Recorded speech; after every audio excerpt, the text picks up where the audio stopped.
সকলকে দাস কোচিংয়ে স্বাগত। আজকের আলোচনা ফোর্থ সেমিস্টারের জন্য কোর্স 10 থেকে ক্রিয়েটিং অ্যান্ড ইনক্লুসিভ স্কুল।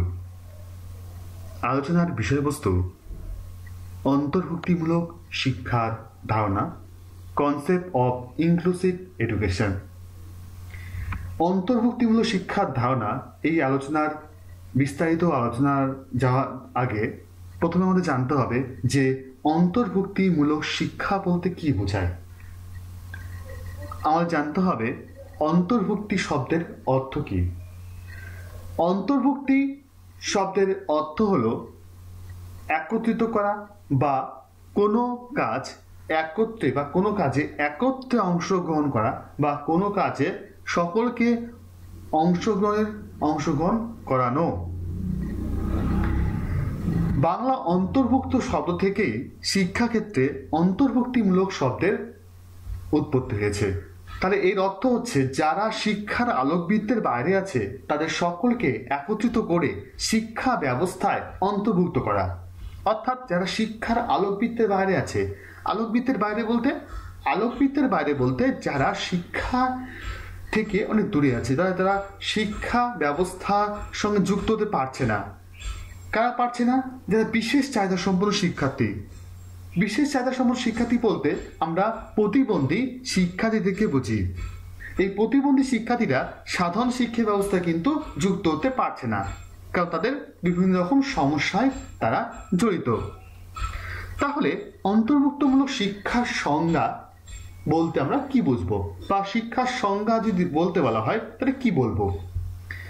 বিশেষ চাহিদা সম্পন্ন শিক্ষার্থীদের সাধারণ মূল স্রোতের শিক্ষায় অংশগ্রহণ সুনিশ্চিত করবার আধুনিক ও আদর্শ ব্যবস্থাপনাই হলো অন্তর্ভুক্তিমূলক শিক্ষা।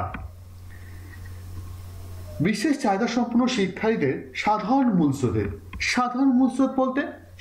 মূল স্রোত বলতে যেটা সাধারণভাবে দেখা যায়, অর্থাৎ সাধারণ শিক্ষার্থীরা যে শিক্ষা ব্যবস্থার মধ্য দিয়ে শিক্ষা গ্রহণ করে, তাদের জন্য একটা সাধারণ বিদ্যালয় থাকে যেখানে জাতি ধর্ম বর্ণ নির্বিশেষে সকলে 6 থেকে 14 বছর বয়সী বাধ্যতামূলক এবং অবৈতনিক শিক্ষা পায়। সেই শিক্ষা ব্যবস্থা হচ্ছে সাধারণ মূল স্রোত। এখানে অংশগ্রহণের সুনিশ্চিত করবার আধুনিক ও আদর্শ ব্যবস্থাপনায় হচ্ছে অন্তর্ভুক্তমূলক শিক্ষা। এই শিক্ষা ব্যবস্থার মধ্যে তাদেরকেও, অর্থাৎ কাদেরকে, যারা বিশেষ শিক্ষার্থীরা আছে তাদেরকেও এই শিক্ষা ব্যবস্থার মধ্যে অন্তর্ভুক্ত করতে হবে। এই প্রসঙ্গে ক্লার্ক বলেছেন, অন্তর্ভুক্তি একটা সহজ সংজ্ঞাই বলেছেন, সাধারণ বিদ্যালয়ের পরিধি এমনভাবে সম্প্রসারিত করা যেন তারা আরো বেশি বৈচিত্র্যপূর্ণ ছাত্রছাত্রীকে অন্তর্ভুক্ত করতে পারে। তাহলে এখানে তিনি স্পষ্ট ভাষায় বলেছেন যে সাধারণ বিদ্যালয়ের পরিধিকে একটু বাড়াতে হবে বা সম্প্রসারণ করতে হবে, যাতে সাধারণ শিক্ষা ব্যবস্থাতে বিশেষ চাহিদা সম্পন্ন শিশুদেরকেও অন্তর্ভুক্ত করা হয় এবং তাদেরকে নিয়ে একটা যৌথ শিক্ষা কাঠামোর মধ্য দিয়ে শিক্ষাদান করানো যায়। Extending the scope of ordinary school so that they can include a greater diversity of children. এবার আমরা জানবো যে অন্তর্ভুক্তমূলক শিক্ষার বৈশিষ্ট্য। এই বৈশিষ্ট্যগুলো জানলে আমরা কিন্তু অন্তর্ভুক্তমূলক শিক্ষা ক্ষেত্রে শিক্ষা সম্বন্ধে আমরা মোটামুটি একটা কনসেপ্ট আমরা পেয়ে যাব। প্রথম হচ্ছে গৃহীত কার্যক্রম। অন্তর্ভুক্তিমূলক শিক্ষা বা সর্বসমাবিষ্ট শিক্ষা একটি প্রক্রিয়া যার অর্থ একটি কার্যক্রম, অর্থাৎ সর্বসমাবিষ্ট শিক্ষা শুধুমাত্র নীতি নয়, এটি হলো একটি গৃহীত কার্যক্রম। অবশ্যই, কারণ অন্তর্ভুক্তিমূলক শিক্ষা যদি একটা প্রক্রিয়া না হয় তাহলে কিভাবে বিশেষ চাহিদা সম্পন্ন শিশুদেরকে সাধারণ শিক্ষা ব্যবস্থার মধ্যে নিযুক্ত করে বা যুক্ত করে তাকে শিক্ষা দেওয়া সম্ভব হবে? কারণ এটা একটা প্রক্রিয়া বা একটা কার্যক্রম, যে কার্যক্রমের মধ্যে কিন্তু সাধারণ শিক্ষার্থীদেরকে নিযুক্ত করে শিক্ষাদান করানো হচ্ছে। দ্বিতীয় হচ্ছে সক্রিয় অংশগ্রহণ।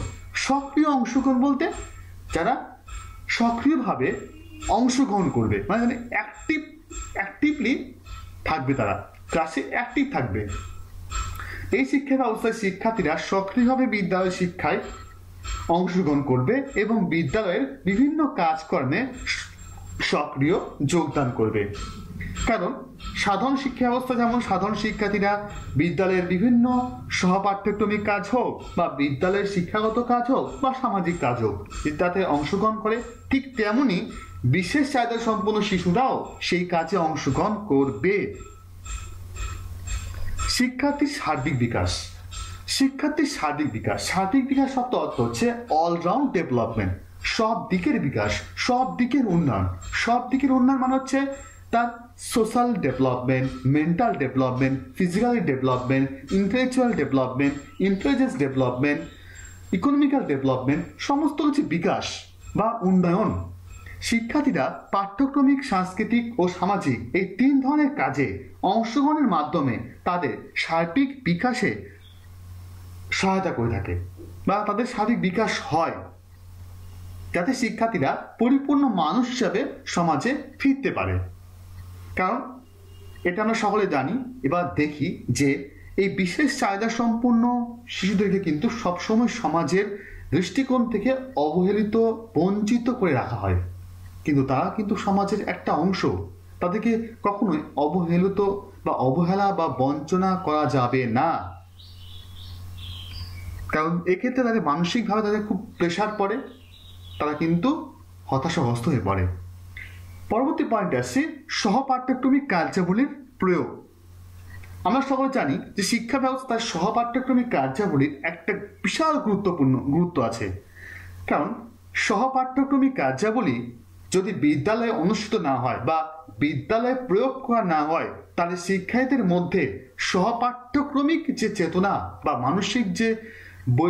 মানসিক যে বৈশিষ্ট্যগুলির বিকাশ সেগুলো কিন্তু হবে না। সহপাঠ্যক্রমের কথা অর্থ হচ্ছে পাঠ্যক্রমের সাথে সাথে যেগুলো পাঠ্যক্রম বহির্ভূত কাজ, যেমন খেলাধুলা, শরীরচর্চা, সামাজিক কাজ, সাংস্কৃতিক কাজ, এই সবগুলো হচ্ছে সহপাঠ্যক্রমিক কাজ। তাহলে বিদ্যালয় শিক্ষার অন্যতম কার্যক্রম হলো সহপাঠ্যক্রমিক কার্যাবলী, যা অত্যাবশ্যকীয় একটি উপাদান। সার্বিক বিকাশের স্বার্থে বিদ্যালয়ে সহপাঠ্যক্রমিক কার্যাবলীর উপর গুরুত্ব দেওয়া হয়। কেন গুরুত্ব দেওয়া হয়? যাতে সাধারণ শিক্ষার্থীদের পাশাপাশি বিশেষ শিক্ষার্থীরাও এতে অংশগ্রহণ করে তাদের মানসিক দিক থেকে, শারীরিক দিক থেকে, সামাজিক দিক থেকে, দৈহিক দিক থেকে বিকাশ হতে পারে। পঞ্চম যে পয়েন্টটা, সংহতিমূলক বিকাশ। সংহতি শব্দ অর্থ হচ্ছে কি?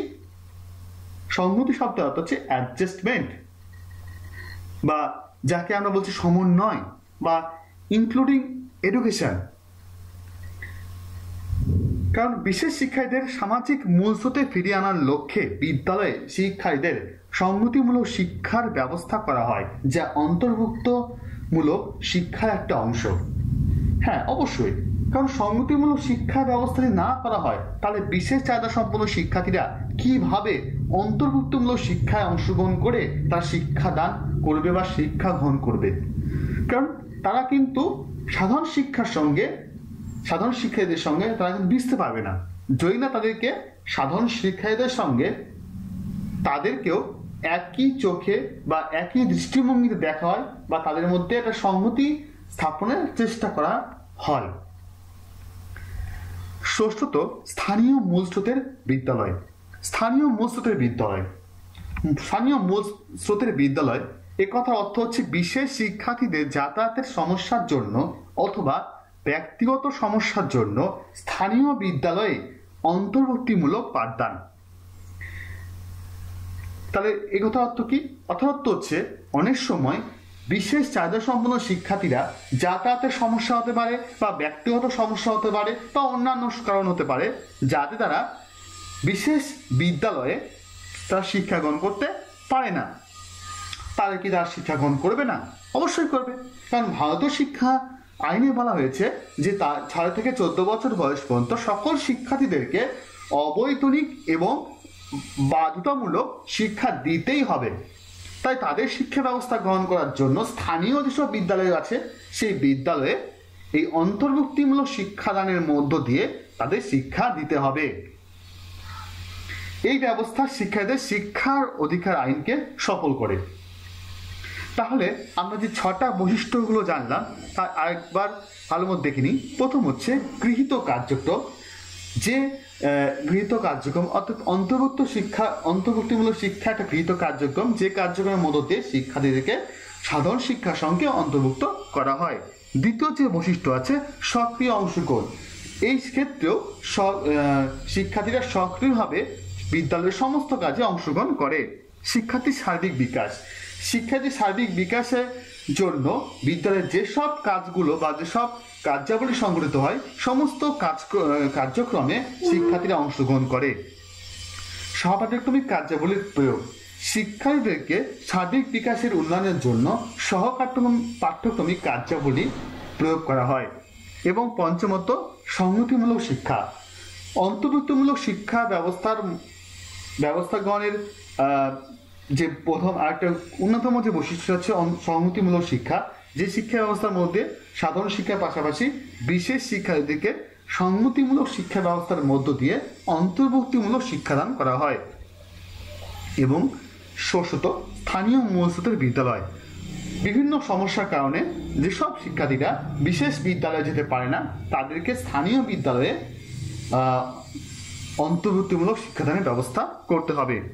এবং সবশেষে আমরা যদি উপসংহারে আলোচনা করি বা পর্যালোচনা করি তাহলে দেখতে পাবো যে অন্তর্ভুক্তিমূলক শিক্ষা শুধুমাত্র বিদ্যালয় ব্যবস্থার সঙ্গে বিশেষ চাহিদা সম্পন্ন শিশুর অভিযোজন নয়, তার ব্যক্তিগত বিকাশের প্রয়োজনীয় সহায়তা দান ও সার্বিক বিকাশের প্রক্রিয়া, যার অন্যতম মাধ্যম হল স্থানীয় বিদ্যালয়ের শিক্ষা ব্যবস্থা।